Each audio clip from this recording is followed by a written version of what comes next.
Namo Fudo Boza, Namo Fudo Boza, Namo Fudo Boza.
So welcome everyone to this evening's celebration of the Liturgy of the Day.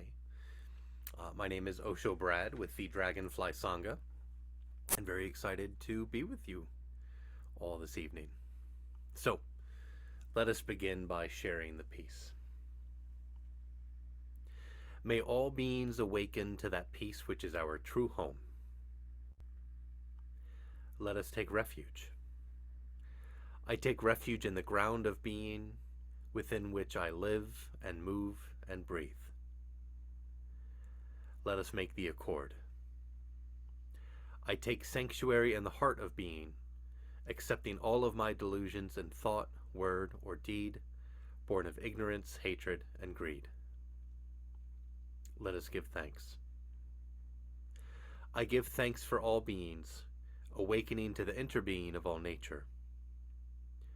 May my heart be open and my mind clear. May all be free from suffering and the causes of suffering, and may all come to know that peace which is beyond all understanding.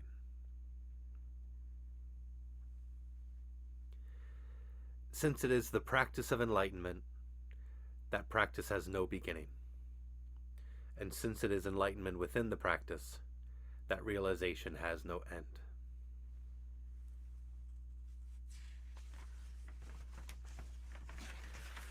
So tonight is my third and final talk on taking refuge in the three jewels in the Triratna: the Buddha, the Dharma, and the Sangha.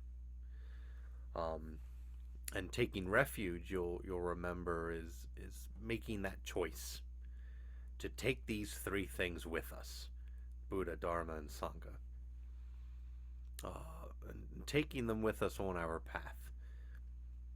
And making a commitment to be a follower of the Buddha, to be a Buddhist. And the first jewel in which we take refuge is the Buddha, the example that we can follow as we walk this path. And we mean by that both the historical Buddha, Siddhartha Gautama, but also our own Buddha nature, or our potential to awaken and become a Buddha ourselves. And the second jewel is the Dharma. And when we talk about the Dharma, we mean the teachings of the Buddha and all the teachings that have come since, and have been, recorded and written down by followers, from the time of the Buddha all the way through to today. As well as the path, that other meaning of the word Dharma, things, right? All the things on our path, and all of those things that we see on a daily basis have an opportunity to teach us something and can be moments for awakening. And so we take refuge in the Dharma. And the third jewel that I want to talk about tonight is the Sangha, or the community. Now, Sangha, like a lot of words that we use in Buddhism, is a Sanskrit term, and it means community or assembly. In the same way that a lot of other, religious organizations may refer to their group of worshipers, right? An assembly, a community, a congregation, a church, a temple, spiritual community, right? And the Sangha, historically, was originally the Buddha's, original followers, the 5 ascetics who the Buddha practiced with. You may remember the ascetics when the Buddha set forth from his home, laid down his life as a prince, and decided to go out and find an answer to this cause of suffering. He practiced with a series of ascetics, and there were 5 of them, and these were folks who were engaged in severe austerities, we'll say. And the Buddha was, the best among them. He could do all of these austere practices. And but one time when the Buddha was, not eating and was starving, as one of these ascetic practices, he was near death, and a young girl saved him by feeding him, right? And when the ascetics saw the Buddha taking nourishment, they're like, this guy's lost his path, right? But the Buddha actually found his path by that realization of, like, hey, there needs to be a middle way here, right? A middle way between the excesses of where he, grew up in the palace as a prince, where it was nothing but pleasure all day long, and the other excess of, austerity and not eating and trying to, forsake the flesh and things like that. So, and after that, the Buddha had his opportunity beneath the Bodhi tree, and after which he awoke to the truth of the end of suffering, and after making the decision to teach others about this, he went back to these 5 mendicants, these 5 ascetics, and they sort of were like, oh man, here comes this Siddhartha, who dared to eat food. And but then they saw, like, boy, he looks radiant, he looks like he's really figured things out. And so he gave his first sermon to these 5 ascetics, and they followed him, and they became the first Sangha, right? So the first community. And it's important to note that the Buddha had this group with him, because he didn't wander alone. He had this moment for a time where he had a realization, but then he came back, and he had followers, and he had a community with him as community grew, right? And we don't need to wander alone. We don't need to think that we need to go our own way always, right? Sometimes it can be okay to take some time to ourselves, but we don't need to be alone all the time. That sense of community is important, right? And as that community grew around the Buddha, it contained many monks and eventually nuns, folks who left their lives behind to come and stay in this community. And they were called bhikkhus or bhikkhunis or bhikshus or bhikshunis, and, meaning beggars, right? Because they would go out and with their begging bowls and accept alms from, the communities that helped to support them. And so the community was not just the monks and the nuns, but the broader community, right? And that community, both of the monks and nuns and the broader lay communities, they both expanded and continued to grow after the Buddha's death. And today, there's still many traditional communities where the makeup of the Sangha is primarily monks and nuns, folks who have chosen to leave life behind and seek that life as a monk, as a bhikkhu. But Sangha contemporarily is sort of taken on a broader term or a broader meaning, where it encompasses the entire lay community. Typically those who have taken precepts and decided to join the community in a formal way, and they made that commitment to walk the path of the Buddha. And today, we look at numbers, and I googled this for this year. The number of Buddhists in the world, is coming in at over 500 million. So we're definitely not alone. That community has gone much bigger, from 5 to 500 million. And so the community, the Sangha, is such a critical part of Buddhism. And despite that, I think this is particularly true in Western culture. There's still a very big emphasis on individualism, on independence, self-reliance, right? It could be tempting to think, well, I don't really need anyone. I can go it alone. I can figure this out. And, but we humans are social creatures, right? And we may say, like, well, but what about this famous teacher? He went out on his own, and the image of the hermit in the woods or the mountaintop, kind of living on their own, and certainly there are times for that, where it can be okay to get away for a little bit. Like I said, taking that time for ourselves can be very important, right? To seek some silence, some solitude, to create mental space and reflect without distraction. But ultimately, we need each other. Probably all heard the saying that if you want to go fast, go alone. If you want to go far, go together. Right? Because we don't have all the answers. When we're on our own, it can be very easy to get lost. Or, if we get hurt, no one's there to help us heal. Right? So there are definite reasons why it makes sense for us to go together, to take refuge, to take along the Sangha, to take this community with us as we practice and as we walk this path of awakening. Because we need each other to make it. And so taking refuge in the Sangha is about companionship, right? Recognizing that we're all in this together. Supporting one another, being visible reminders to one another about the efficacy of our practice. Because there are times we'll get discouraged and we'll say, like, I don't think this is working.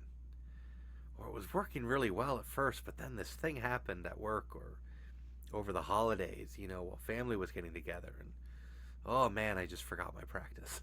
Right? Seeing other people, seeing them practice, we're like, oh, okay, this does work.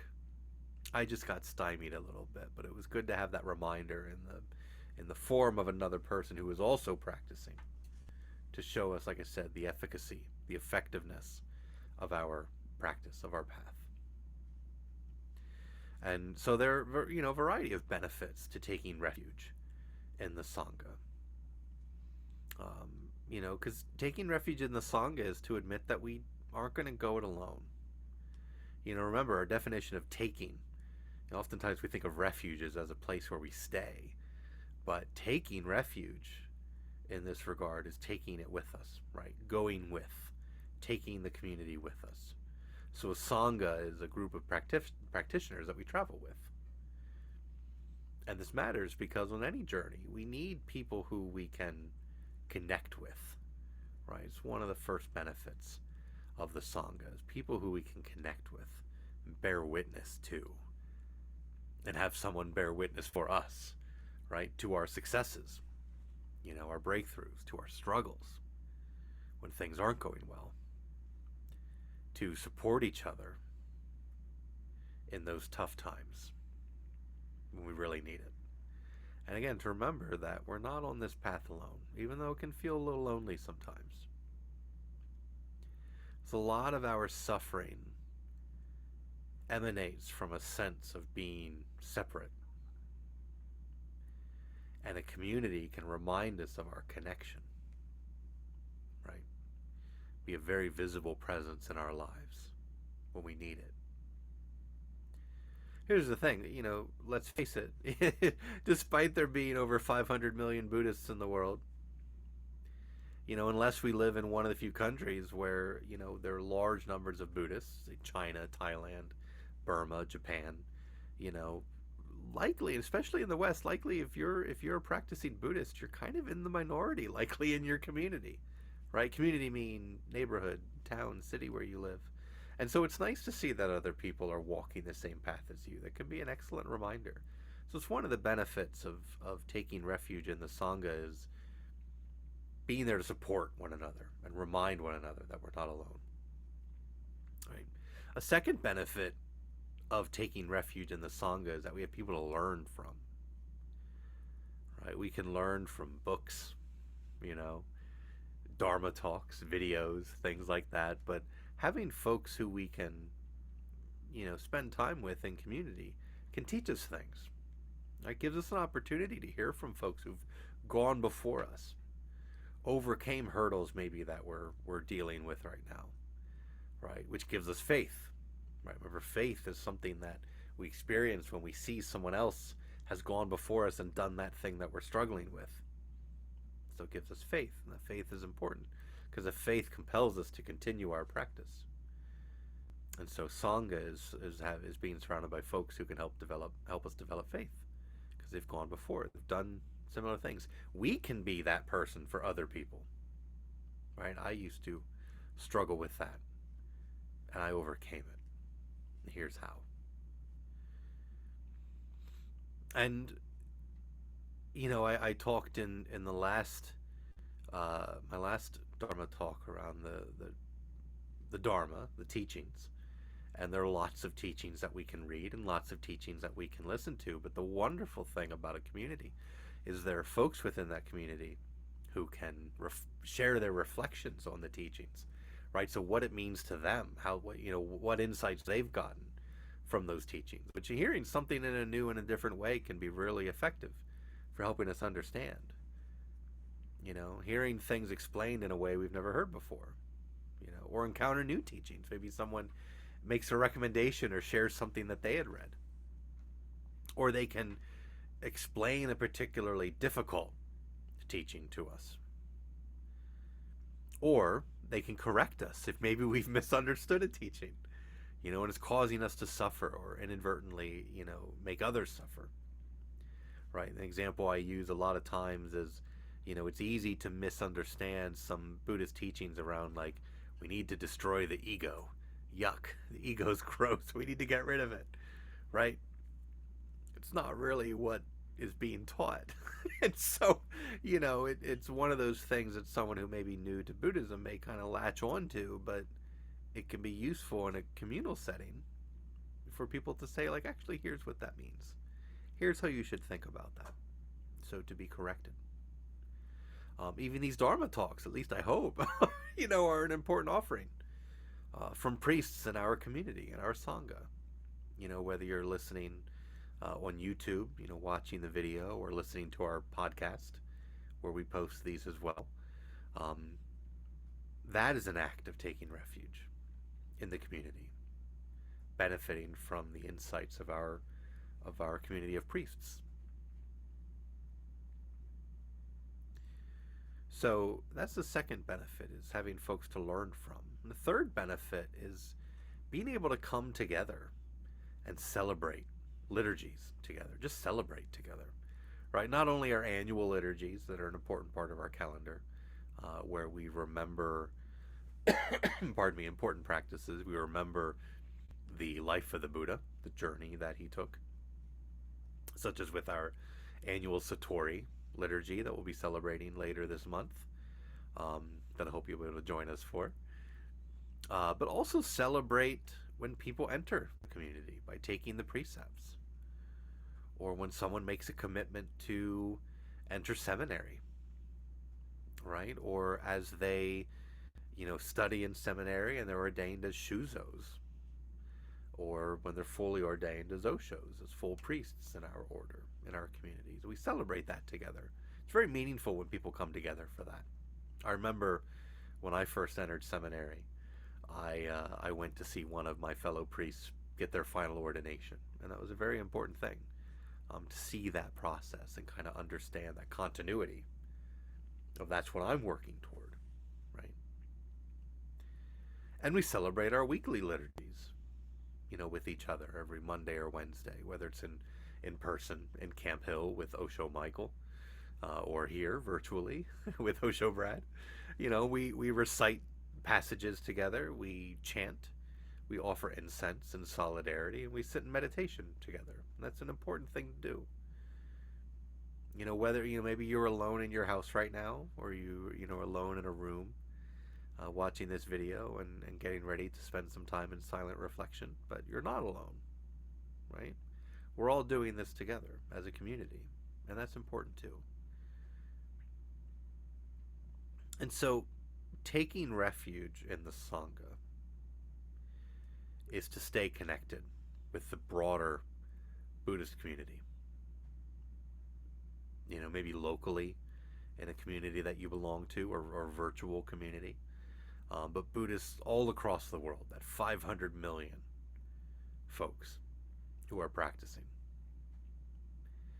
In our Sangha, the Dragonfly Sangha, our community, we practice virtually here Monday evenings. We practice together, or Wednesday evenings. Monday we practice in person in Camp Hill, come together for liturgies and some of these other celebrations, retreats, things like that. And we've been doing this together in central Pennsylvania for over 20 years now.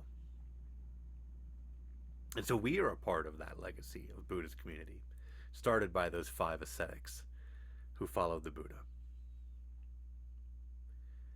So this community, this plurality, this continuity is critical, not only for creating a sense of cohesion,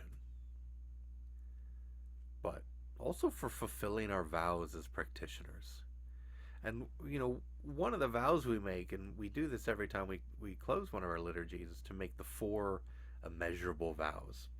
We'll make 4 sort of seemingly contradictory statements, right? Sentient beings are numberless. I vow to liberate them, right? They're numberless. How can I possibly liberate all of them? They're beyond number. The way is unattainable. I vow to attain it. Right? We make these impossible vows in part because they're directional. Right? We keep moving in that direction, even if we never quite get there, because we don't want to stop. And so there's a commitment that we make when we make those vows to keep going. That's more important than the getting there. But we also make these vows because we understand that we're not making them by ourselves. The community is making the vow. We're all working to liberate these numberless beings, to end the endless delusions, to embody the endless ways of compassion and wisdom, and to attain the unattainable. We can't do that as individuals, but we can do that as a community, because we are continuing the work of those who came before, and someday along will come folks who will continue that work after we're gone, right? They'll make those same vows. They will continue this work, this practice, for the benefit of themselves and for all beings, all numberless beings. So we make those vows as a Sangha, as a community, an assembly of, like I said, everyone who's practicing now, everyone who's practiced before, everyone who will practice someday. And so all that becomes possible because of that community. And it's that community, started with the Buddha, and now flowering into this weave of 500 million plus people that will continue to grow. It's that community in which we take refuge, that we carry with us every day. So, I hope that that's been helpful to talk through those three jewels in which we as Buddhists take refuge.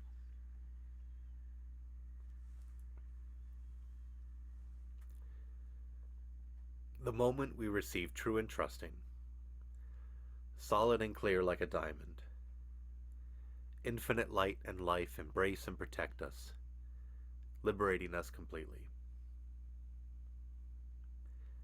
Let us take the 4 immeasurable vows. Sentient beings are numberless. I vow to liberate them. Delusions are endless. I vow to end them. The ways of compassion and wisdom are boundless. I vow to embody them. The way is unattainable. I vow to attain it.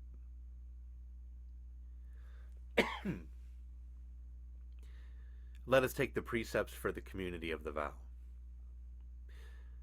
I allow my true self to manifest in all aspects of life. I take complete responsibility for my own life and all of my actions. I affirm my personal being and acknowledge it as a path to awakening and freedom. I embrace all aspects of my personal being, including my shadow, so that they may be transformed. I affirm an attitude of openness to my true self, even in the midst of suffering.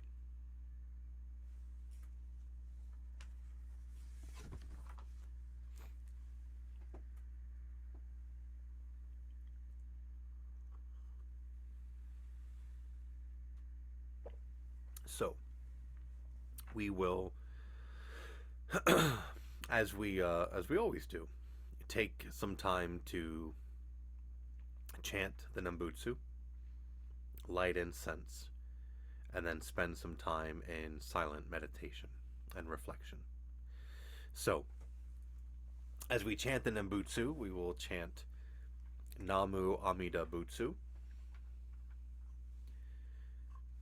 And between each chant, we'll chant about 3 times. I will knock the Mokugyo, or fish drum.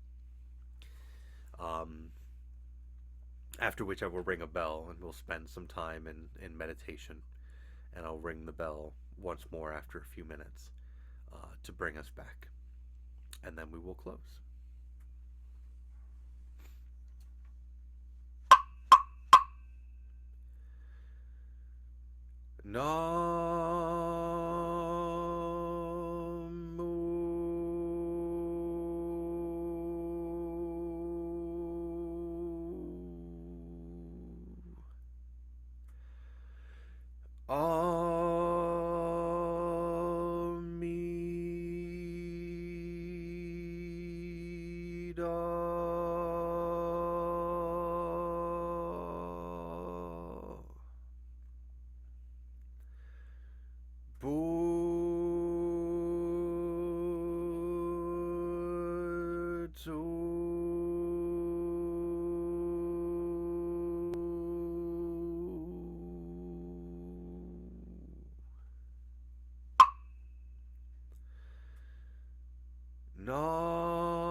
So as we close, let us recite the Bodhisattva's Gatha, which is another wonderful reminder of our connection to all those who walk this path, all those in our Sangha, both locally and globally, here today or coming in the years to come.